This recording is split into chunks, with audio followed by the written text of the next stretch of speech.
the White Township Manager, joins us here this morning on Indiana in the Morning with a lot to talk about. Good morning, sir. Good morning, Todd. It's good to have you with us here today. Always a pleasure. All right, so there's a lot going on in White Township. Number one, I want to talk about this township map that you told me about. Yes. Every so often we issue this map. Our last one was in 2010. So there's a lot of new updates in this version.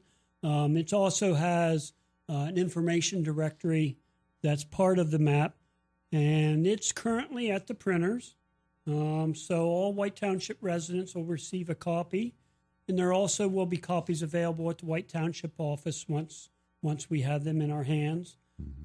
There's an easy-to-use reference that tells all about the elected officials, the appointed officials, our staff, important phone numbers to reach in the community, meeting dates, and description of our facilities and the services we provide as a township to the community. Yeah, that's a pretty extensive listing of on one document there for everybody to have. It is. It's very informative. I think a lot of people like to receive those. A shout out to all the businesses that help advertise and sponsor the publication. That's at no cost to the township. So we thank them for that service. Yeah, and the stormwater management plan is a part of this as well. Well, we are inserting for the first time a newsletter within the map. It's a 4-page newsletter that will tell residents about the stormwater management activities we did last year and what we might be doing in future years to try to alleviate some of the flooding issues in the township. And also restore some of the water quality of the streams. That's also part of the stormwater management. Yeah. So look for that newsletter. It will also have information on Max Park, which is the new dog park at... it's called Max Park now, huh? Yes, that's in honor of our anonymous donator that I guess he had a dog named Max. Had a dog named Max. It had to be. Yeah. I like it. I like it.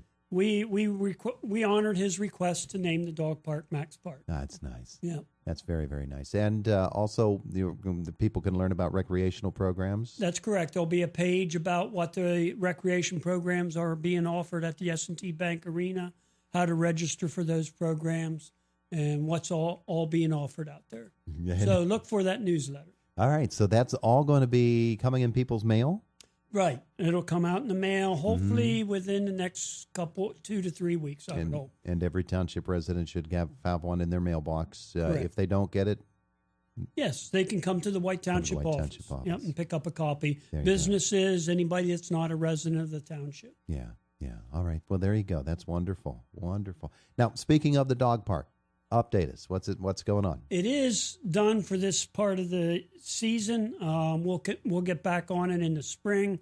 We have a water line to run to the park to put out a water fountain there. But it is not really open. We're still waiting on signage so we can tell the dogs what to do. And the owners can read the signs also. Yeah, but it's so the dogs know where to go and all that. But so, it's a liability issue.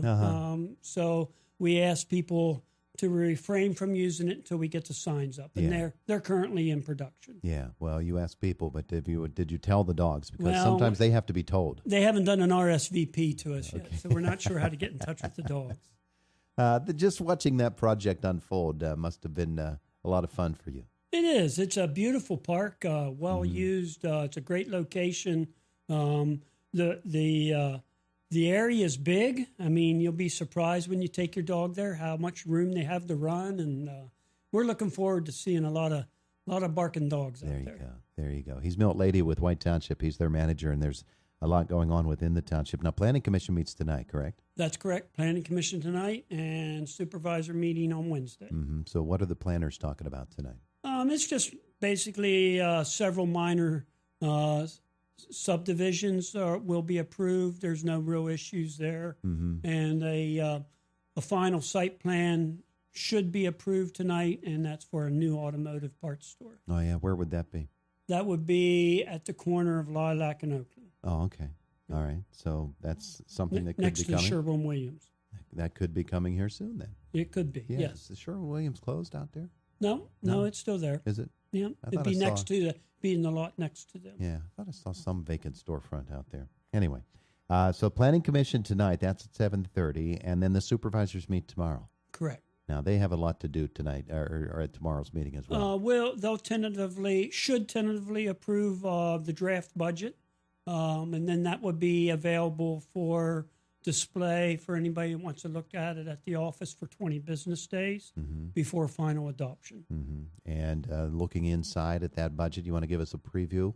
People always want to know about tax increases, and White Township never has any. We do not. We have no tax increases, and once again, we do not have a property tax. A lot of people are surprised at that. You pay a county and a school real estate tax, but you do not pay a property tax to White Township. But significant items on the budget will be the purchase of a new large 10-ton dump truck and snowplow.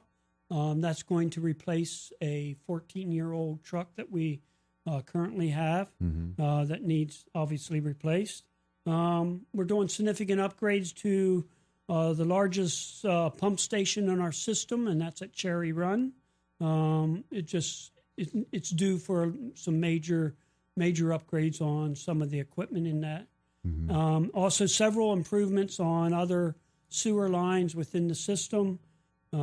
We also have planned several stormwater projects to help, again, alleviate some of the flooding issues. Would those all be coming in the next budget year? Yes, yes. That's what they're construction for. season. Yes, and that'll be an ongoing process. And once again, as I've reiterated, that's where the stormwater fees are going. They're to improve our infrastructure, upgrade our systems, and but that takes time until we get the money in and can make those capital improvements. Yeah. But that's where that money's going, and the newsletter and the map will help explain some of that. Okay. Also, one of the big items is a new ice resurfacer, typically referred to as the Zamboni. At the S&T Bank Arena. That one has been there since the beginning of time at the arena, which was in 1995. Wow. So our mechanics out there have done a great job keeping the current one up and running. But it's 20 going on 23 years old. So we need a new one. We've had some issues.